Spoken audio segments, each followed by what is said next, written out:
पढ़ने जा रहे हैं अध्याय 6 गांव का प्रशासन। भारत में 6 लाख से अधिक गांव हैं। उनकी पानी, बिजली, सड़क आदि की ज़रूरत को पूरा करना कोई आसान काम नहीं है। इसके अलावा ज़मीन के दस्तावेज का रख रखाव करना पड़ता है और आपसी विवादों को भी निपटाने की ज़रूरत पड़ती है। इन सब की व्यवस्था के लिए गांव का प्रशासनिक ढांचा होता है। इस पाठ में हम 2 ग्रामीण प्रशासनिक अधिकारियों का काम के बारे में थोड़े विस्तार से पढ़ेंगे। मिला ली और अपने खेत का आकार बढ़ा लिया। मोहन को बहुत गुस्सा आया, मगर वह थोड़ा डरा हुआ भी था। रघु के परिवार के पास बहुत जमीन थी और इसके अलावा उसके ताऊ गांव के सरपंच थे। फिर भी मोहन ने हिम्मत जुटाई और रघु के घर पहुंच गया। दोनों के बीच कहाँ सुनी हुई। रघु ने तो मानने से ही इनकार कर दिया कि उसने मेरे को आगे बढ़ाया था। थोड़ी ही देर में झगड़ा शुरू हो गया। रघु ने अपने एक मजदूर को बुला लिया। दोनों मिलकर मोहन पर चिल्ला रहे थे। फिर उन्होंने मोहन को मारना शुरू कर दिया। हो हल्ला सुनकर पड़ोसी बाहर आ गए। उन्होंने देखा कि मोहन की पिटाई हो रही है। बीच बचाव करके उन्होंने मोहन को बचाया। मोहन को सिर पर और हाथ में बहुत चोट आई थी। एक पड़ोसी ने उसकी मरहम पट्टी की। मोहन के एक दोस्त ने, जो गांव के डाकघर में काम करता था, सुझाव दिया कि उन्हें स्थानीय पुलिस थाने जाकर रपट लिखवानी चाहिए। जबकि कुछ लोग इसके खिलाफ थे। उनको लग रहा था कि बहुत सारा पैसा बर्बाद हो जाएगा और नतीजा कुछ नहीं निकलेगा। मोहन एक किसान है। उसके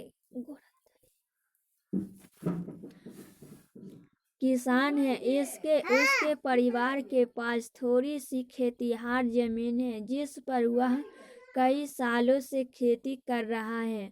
उसके खेत से लगा हुआ ही रघु का खेत है। दोनों के खेत एक छोटी सी मोड़ से अलग होते हैं।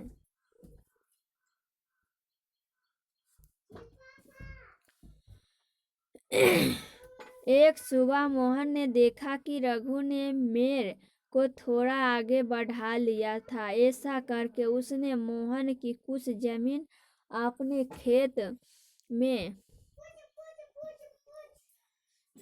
खेत में कुछ लोगों ने कहा कि रघु के परिवार वाले तो पहले ही पुलिस थाने पहुंच चुके होंगे। काफी विचार विमर्श के बाद अंततः यह तय हुआ कि जिन पड़ोसियों की आंखों के सामने यह घटना हुई थी, मोहन उनको लेकर पुलिस थाने जाएगा। पुलिस थाने का क्षेत्र। थाने के रास्ते में एक पड़ोसी ने पूछा, क्यों ना हम थोड़ा और पैसा खर्च करके शहर के बड़े थाने चलें। मोहन ने समझाया कि बात पैसे की नहीं है। हम इसी थाने में अपना मामला दर्ज करवा सकते हैं, क्योंकि हमारा गांव इसी के कार्यक्षेत्र में आता है। पुलिस थाने में होने वाले काम। जब सब लोग पुलिस थाने पहुंचे तो मोहन थानेदार के पास गया और उसे पूरा मामला बताया। उसने यह भी बताया कि वह अपनी शिकायत लिखित रूप में देना चाहता है। थानेदार ने बड़ी बेरुखी से कहा कि उसके पास छोटी छोटी शिकायतों की जांच पड़ताल का समय नहीं है। मोहन ने अपने गांव भी दिखाए, लेकिन थानेदार पर कोई असर नहीं हुआ। मोहन हैरान था कि उसकी शिकायत आखिर दर्ज क्यों नहीं की जा रही थी। मोहन बाहर आ गया और अपने पड़ोसियों को बुलाकर अंदर ले आया। पड़ोसियों ने थानेदार को समझाया कि मोहन को उनकी आंखों के सामने पीटा गया है।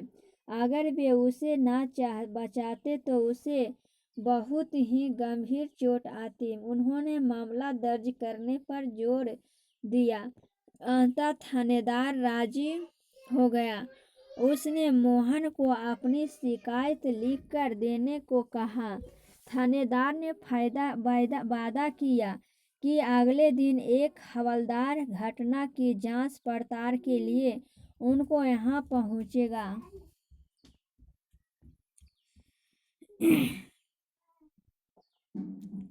अगर आपको घर में चोरी हो जाती है तो आप किस थाने में जाकर अपनी शिकायत दर्ज करवाएंगे? मोहन और रघु के बीच में किस बात को लेकर विवाद हुआ था? मोहन को रघु से झगड़ा करने में डर क्यों लग रहा था? कुछ लोगों ने कहा कि मोहन को पुलिस थाने में मामला दर्ज करवाना चाहिए, जबकि कुछ ने ऐसा करने से मना किया। लोगों ने अपनी राय के लिए क्यों तर्क दिया? हर पुलिस थाने का एक कार्यक्षेत्र होता है जो उसके नियंत्रण में रहता है। लोग उस क्षेत्र में हुई चोरी, दुर्घटना, मारपीट, झगड़े आदि की रिपोर्ट उसी थाने में लिखवा सकते हैं। यह वहाँ के थानेदार की जिम्मेदारी होती है कि वह लोगों से घटना के बारे में पूछताछ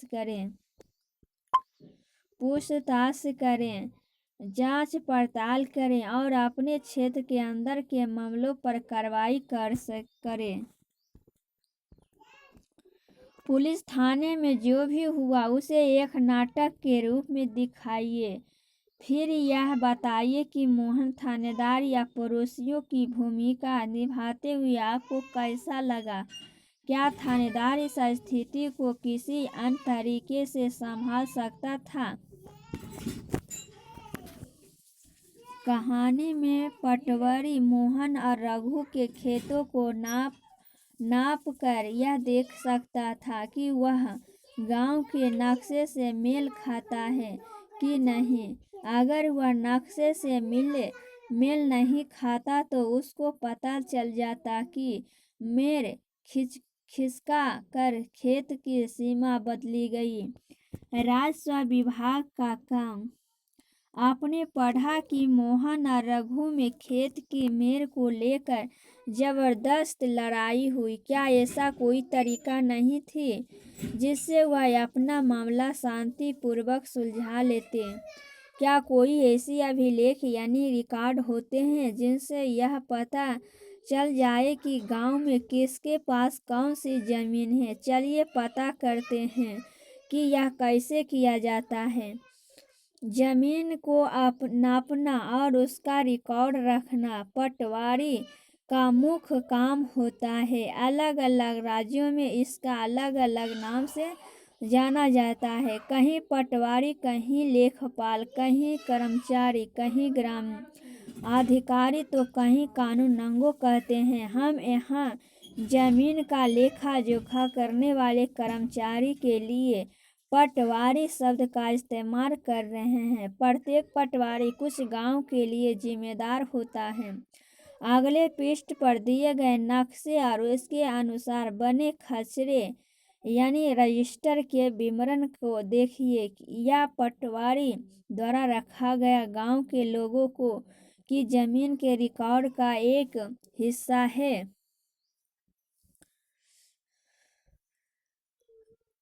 आम तौर पर पटवारियों के पास खेत नापने के अलग अलग तरीका होते हैं। कई जगहों पर वह एक लंबी लोहे की जंजीर का इस्तेमाल करते हैं।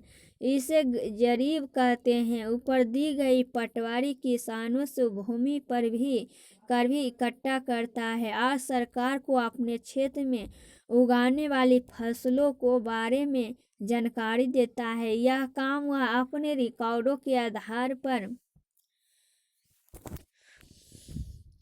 अगर आप ग्रामीण क्षेत्र में रहते हैं तो पता कीजिए आपके क्षेत्र का पटवारी कितने गांव के लिए जमीन के अभिलेख रखता है। गांव के लोग पटवारी से कैसे संपर्क करते हैं?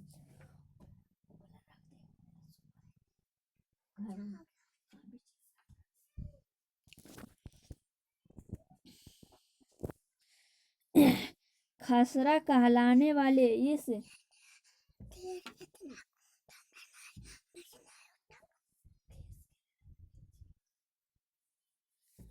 इस रिकॉर्ड में पटवारी ने नीचे दिए गए जमीन के नक्शे के मुताबिक चुनाएं भारी हैं।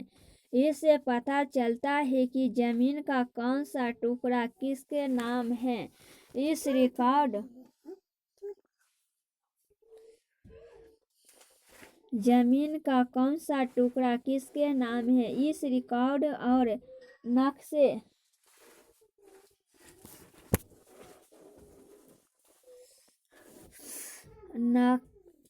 इससे पता चलता है कि जमीन का कौन सा टुकड़ा किसके नाम है। इस रिकॉर्ड और नक्शे को देखिए तथा मोहन और रघु की जमीन से संबंधित सवालों का जवाब दीजिए। मोहन के खेत दक्षिण में जो जमीन है वह किसकी है? रघु और मोहन की जमीन के बीच की सीमा पर निशान लगाइए। खेत संख्या 3 को कौन इस्तेमाल कर सकता है? खेत संख्या 2 और 3 से संबंधित क्या क्या जानकारी हमें मिल सकती है? किसानों को अक्सर अपने खेत के नक्शे और रिकॉर्ड की जरूरत पड़ती है। इसके लिए उनको कुछ शुल्क देना पड़ता है। किसानों को इसकी नकल पाने का अधिकार है। हालांकि कई बार उनको ये रिकॉर्ड आसानी से नहीं मिलते। लोगों को इसकी हासिल करने में कई मुश्किलों का सामना करना पड़ता है। कई राज्य में ये सारे रिकॉर्ड कंप्यूटर में डालकर पंचायत के दफ्तर में रख दिए गए हैं ताकि वे आसानी से लोगों को उपलब्ध हो सके और नई सूचनाओं के अनुसार नियमित रूप से जरूरत होते रहें। आपको क्या लगता है कि किसानों को इस रिकॉर्ड की जरूरत कब पड़ती होगी? नीचे दी गई स्थितियों को पढ़िए और उन मामलों को पहचानिए जिनमें जमीन के रिकॉर्ड अनिवार्य होते हैं। यह भी बताइए कि वे किस लिए जरूरी हैं। एक किसान दूसरे किसान से जमीन खरीदना चाहता है। एक किसान अपनी फसल दूसरे को बेचना चाहता है।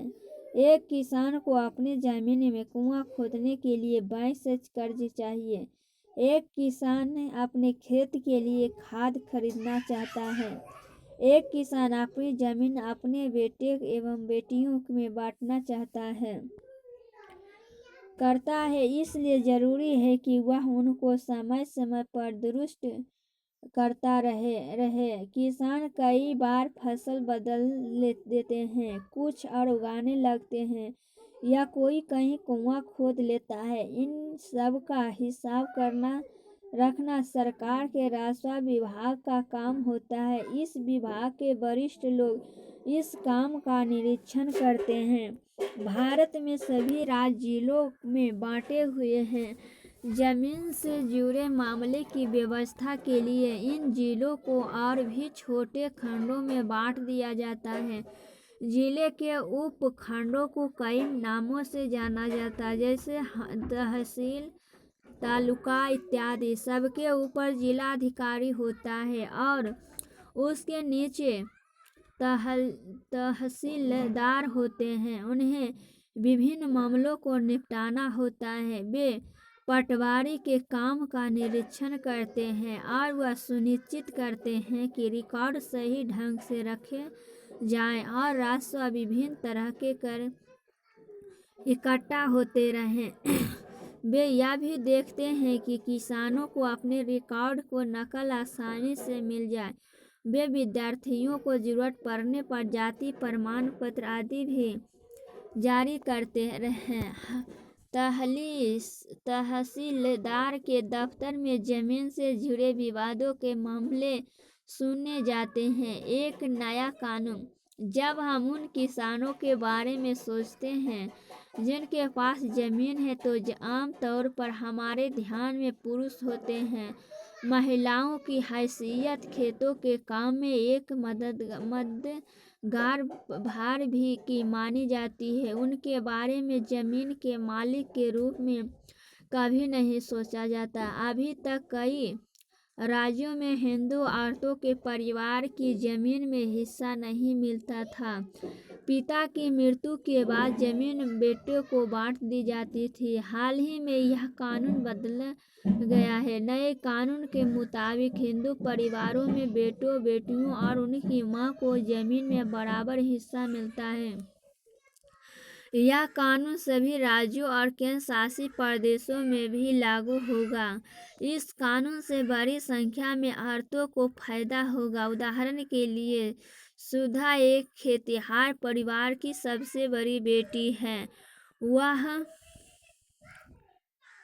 एक बेटियां की चाह विरासत में मिला। यह घर पापा को अपने पिता से ही घर मिलेगा, मेरे भैया को मेरे पिता से, पर मैं और भी माँ, हमारा क्या, बता दिया गया है मुझे। पिता के घर में हिस्से की बात औरतें नहीं किया करती, लेकिन मुझे चाहिए एक घर अपना, बिल्कुल मेरा अपना नहीं चाहिए। दहेज में रेशम और सोना शादीशुदा है और पास के गांव में रहती है। अपने पिता की मृत्यु के बाद सुधा अक्सर खेती के काम में मां का हाथ बांटने आती है। उसकी मां ने पटवारी से कहा कि जमीन पर हम अब बेटे के साथ साथ उसका और दोनों बेटियों के नाम भी रिकॉर्ड में आ जाए। सुधा की मां बड़े आत्मविश्वास के साथ छोटे बेटे और बेटी की मदद से खेती का काम संभालती है। सुधा भी इसी निश्चितता में जी रही है कि जरूरत पड़ने पर वह अपने हिस्सों की जमीन से काम चला सकती है। अन्य सार्वजनिक सेवाएं एक सर्वेक्षण। इस पाठ में हमने सरकार के कुछ प्रशासनिक कार्यों के बारे में पढ़ा, खासकर ग्रामीण क्षेत्र के संदर्भ में। पहला उदाहरण कानून व्यवस्था बनाए रखने के बारे में था और दूसरा जमीन अभिलेखों की व्यवस्था के बारे में। पहले मामले में हमने पुलिस की भूमिका पर परीक्षण किया और दूसरे में पटवारी की भूमिका का। इनके काम का विभाग के अन्य लोगों द्वारा निरीक्षण किया जाता है, जैसे पुलिस अधीक्षक या तहसीलदार। हमने यह भी देखा कि लोग कैसे इन सुविधाओं का इस्तेमाल करते हैं और उन्हें किस तरह की समस्याएं आती हैं। इन सेवाओं का उपयोग कानूनों के अनुसार होना चाहिए। आपने संभवतः सरकार के अन्य विभागों द्वारा दी जा रही सार्वजनिक सेवाओं को देखा होगा। अपने गांव या क्षेत्र के लिए दी जा रही सार्वजनिक सेवाओं की एक सूची बनाइए। दूध उत्पादन समिति, राशन की दुकान, बैंक, पुलिस थाना, बीज और खाद के लिए कृषक समिति, डाक बंगला, आंगनबाड़ी, बैलगाड़ी, सरकारी स्कूल, प्राथमिक स्वास्थ्य केंद्र, अस्पताल इत्यादि।